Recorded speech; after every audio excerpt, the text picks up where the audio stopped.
Welcome to the Morning Ping podcast, where coffee, innovation, and community kick off the day. This podcast dives into bold ideas, startup realities, and the people rethinking everyday experiences through technology and grit. Hosted by storyteller Justin Starbert, alongside Ping co-founders Jane Lowe and Rob Whitten. The Morning Ping brings a distinctively New England edge to building what's next. Grab your coffee and join our hosts. Welcome back to the Morning Ping. My name is Justin Starbird, and as always, I am joined by co-founders of Ping, Jane Lowe and Rob Whitten. Good morning, guys. Good morning. This is a pretty neat, morning. We've talked about this topic a bunch, and inevitably, it is almost always the first question that you guys get when you talk about making coffee and doing it quickly, quality of coffee, and that is, how do you plan on beating Starbucks? And I love the fact that generally you just say you already are. How is that possible already?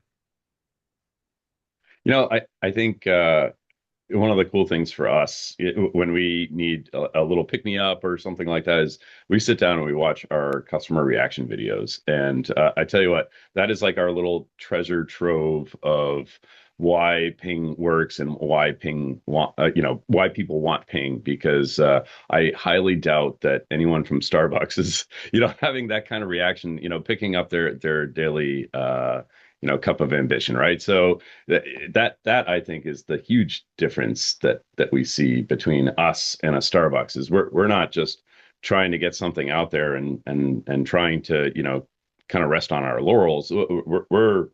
We're out there trying to create this brand new experience, and we already have, and that's definitely where we're beating them for sure.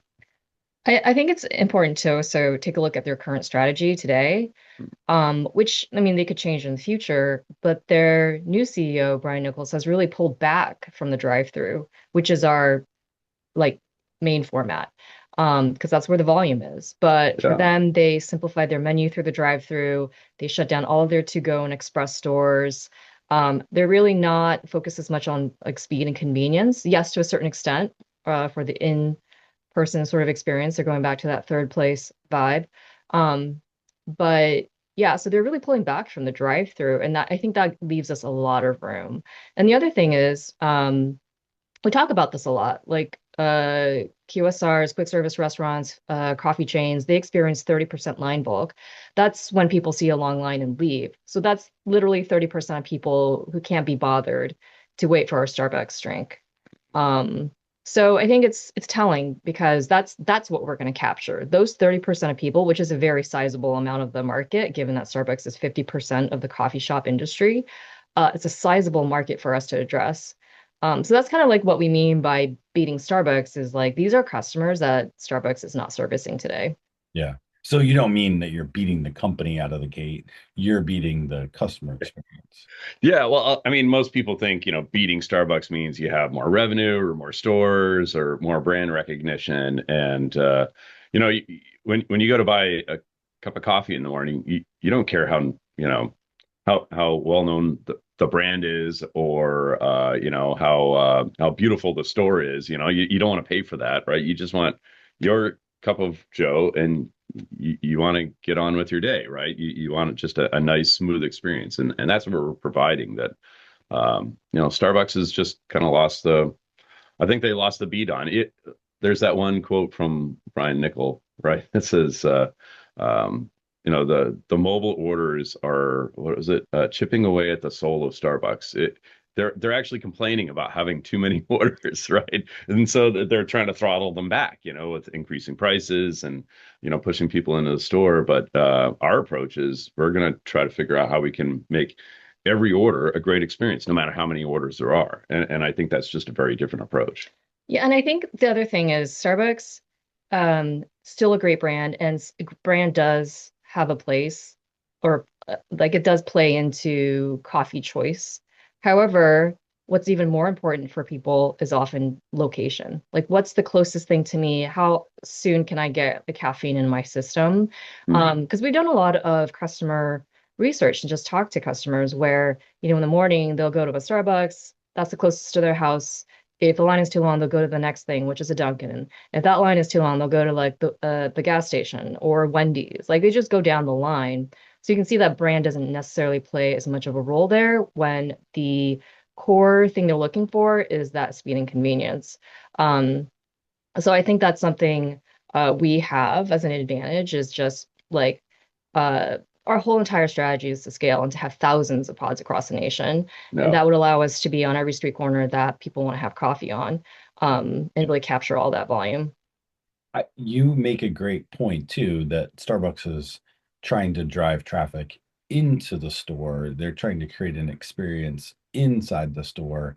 And so it sounds like and their strategy seems to be at the expense of drive-through, where that creates an opportunity for ping that maybe didn't exist before and that you're really well positioned to take care of.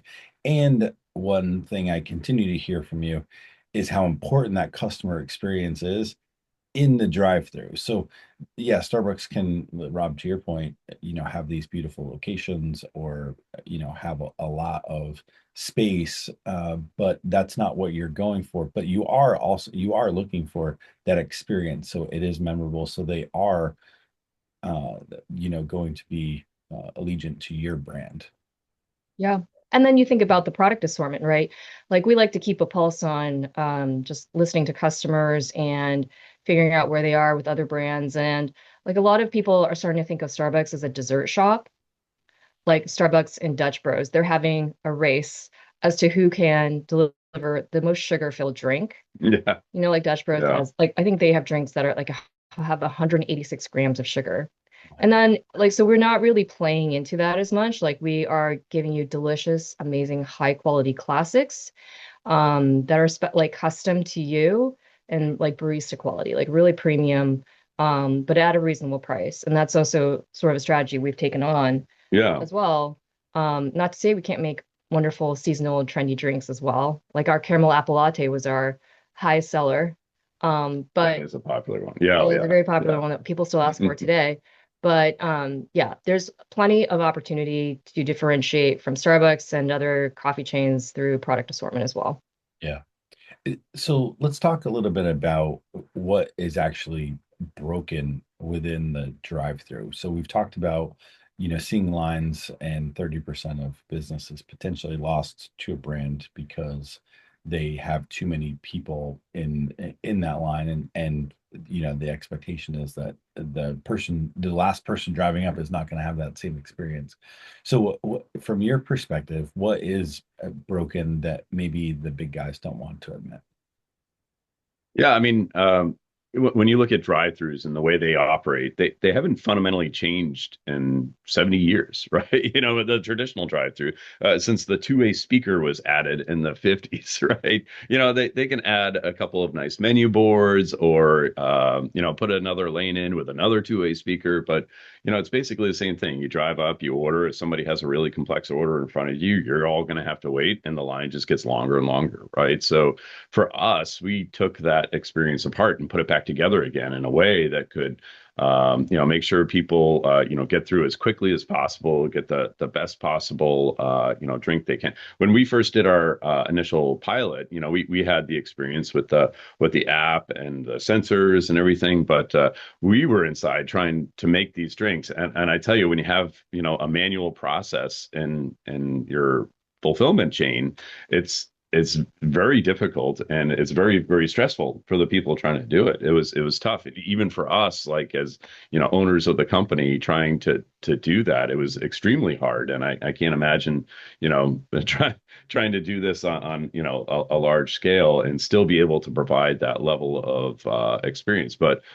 robots don't get flustered. They don't get worked up when multiple orders come in. They just run programs, right? And they'll just prioritize it and they'll provide the exact same drink every time, right? So that you'll have super high level of consistency, quality, timing, all the above. And it lets people do what people are good at. People are good at talking and interacting with other humans. And we'll certainly have people out there, helping people through the process. But taking them out of that manual fulfillment track is just a huge piece of being able to deliver what we want to deliver for an experience.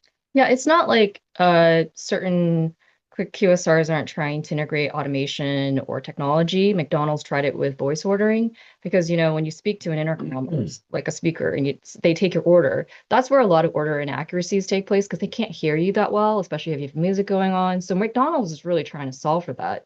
But I think that and they could only get it to 80% accurate. I think what that highlights is that large companies like McDonald's and Starbucks, they have this built-in infrastructure. So it's a massive thing that's in place. It's really difficult and expensive for them to change. So they do it sort of piecemeal, right? They like focus on, okay, here's a problem, here's a problem. Let's like do it piecemeal. Nibble away at it. Yes, Yeah. exactly. Because that's like the way they're set up.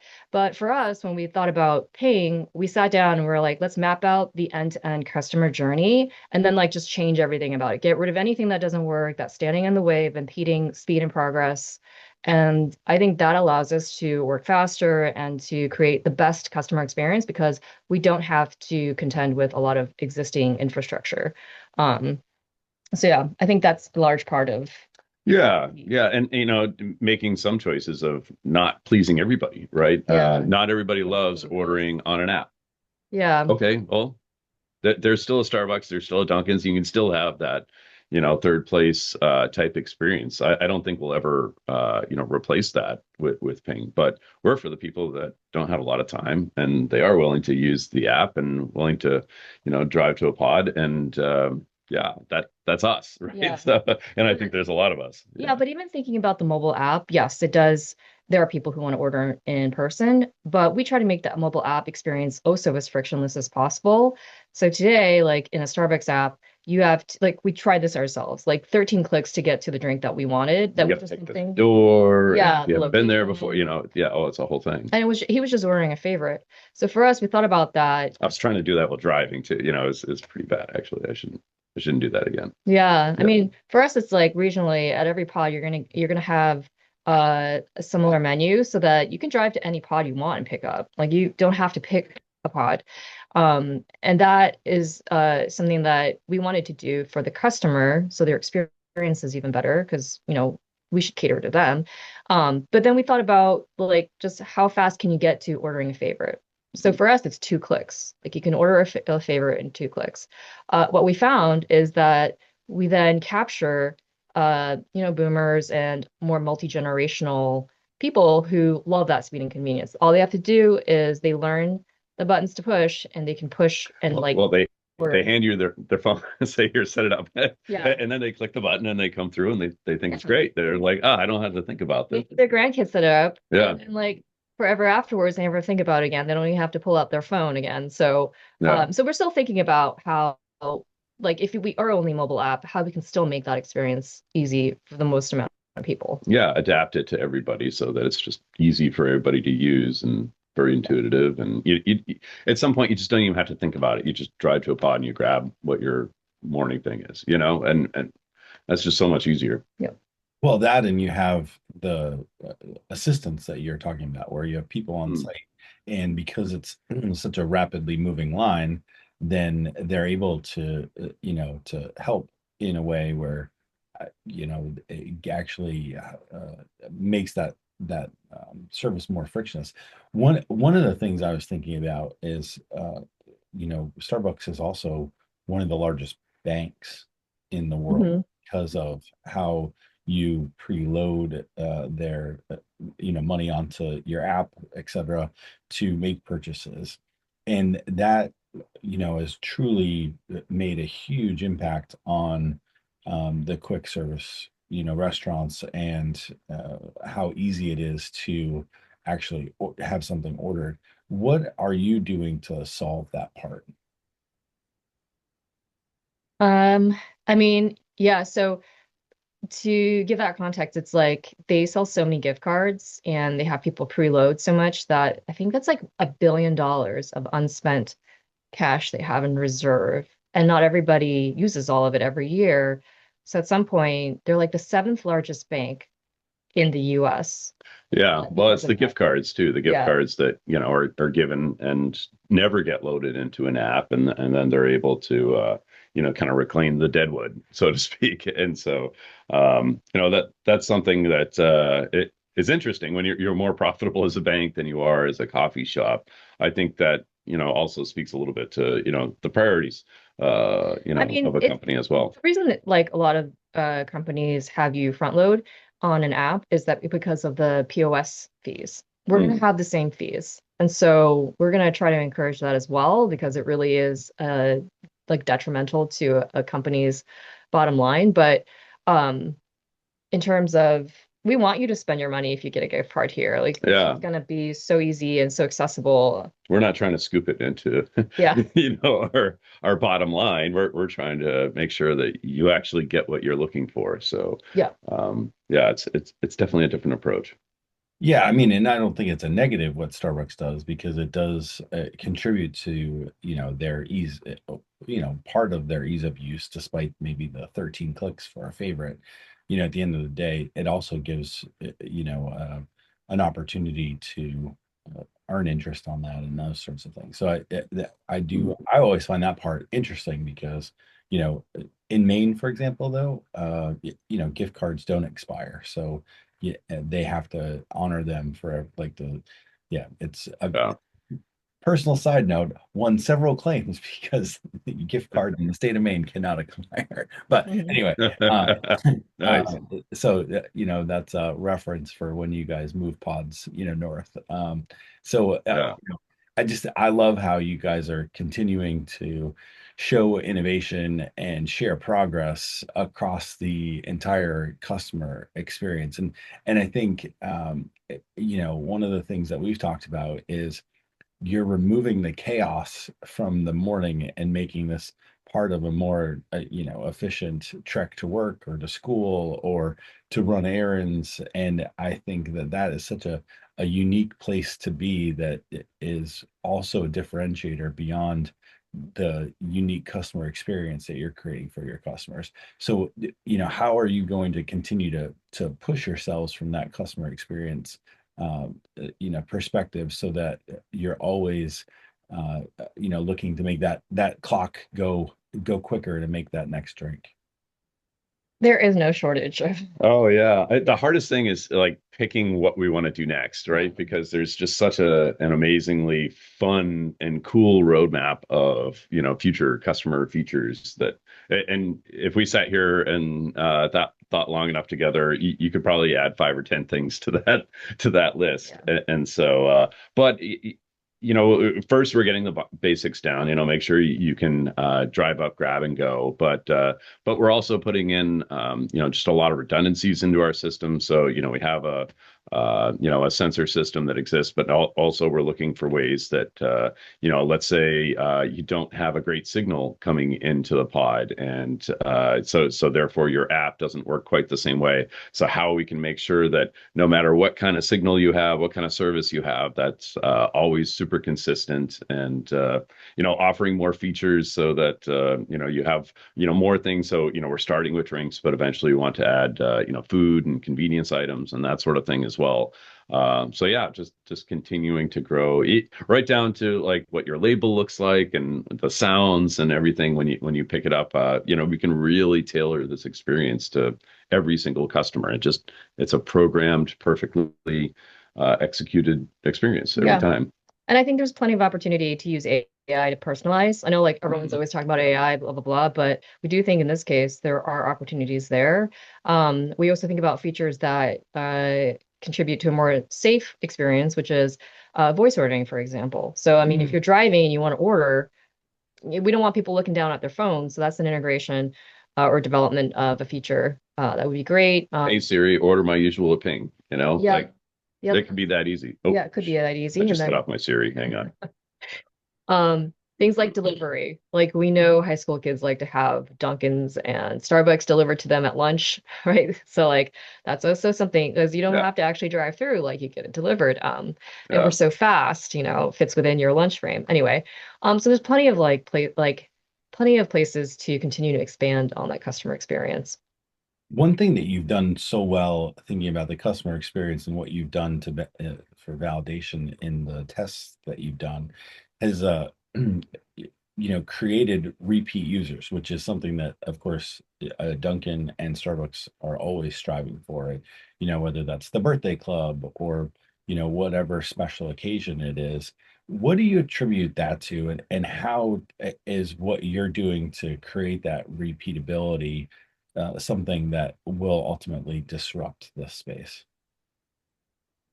I mean, once you go through a drive-through that you don't have to wait in, like your whole like perspective on drive-throughs changes. The same way, when it used to be mail order, 6 to 8 weeks after you ordered something, by the time you forgot about it, it shows up. And then Amazon comes into the scene. It's like, no, I'm going to get that to you in 2 days, right? So everybody that, delivers to your house now has a different expectation. And we plan to reset the expectations for drive-throughs in the same way. So, once you realize your morning could be super smooth and easy, yeah, you're going to come back. And so we saw this during the pilot, even without what a rewards program, 67% of people, or 60% of 67% of orders were return customers. Yes. There we go. So people were coming back, and this is with no rewards or anything, like unknown brand. We were just like brand new at the time, and I think it's going to be much, much higher once we get into full swing of things. And it's the kind of numbers that Starbucks and Dunkin's can only dream of. That they can't provide the experience that will keep bringing people back every day. It won't become like that part of your daily habit. Yeah. It's just really fun to watch. Like it's like we've altered your brain chemistry. Yeah. You're like, we've set those expectations. We better continue to deliver on those expectations. Oh yeah. But you can see that like the first time people come through, they got their phone out, they're taking video, they're like speaking to someone or sharing the experience. The second time, it's like, if you know, they don't even stop their car. Yeah. Like to pick up, right? And every time like the arm comes out. Yeah. They grab it and drive off. Yeah, it's awesome. Yeah, it's great to see that they've already accepted this is their new normal, like their new reality. Yeah, so that's great. We'll talk about last thing probably is you've decided to turn the part of the scale and the ability to invest in giving that to your customers and your community as well. And I feel like that's something that would be crazy from the perspective of Starbucks or Dunkin' to do and say, hey, do you want to own a piece of history, really, and invest in us? So you've opened up a community round on WeFunder. Talk a little bit about, I know we had a whole show on it, but for those that are joining us for the first time, because the title of the episode is how we're beating Starbucks, right? So they want to hear how this is going, what the plan is, and why you decided to create this opportunity for your customers. I mean, our customers understand the problem better than most accredited investors out there, right? They live and breathe this problem. So, and during our pilot, we had a lot of customers ask, can we invest? And at the time, but we didn't have we didn't have a community round open.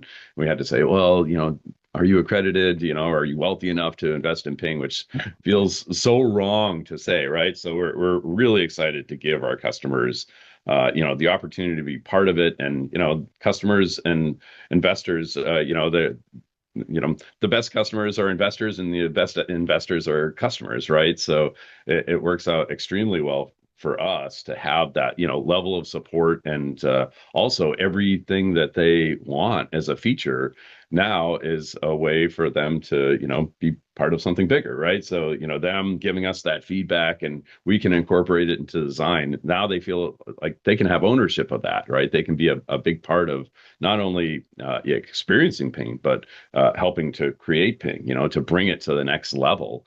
And we just think that's that's a cool way to build a business, right?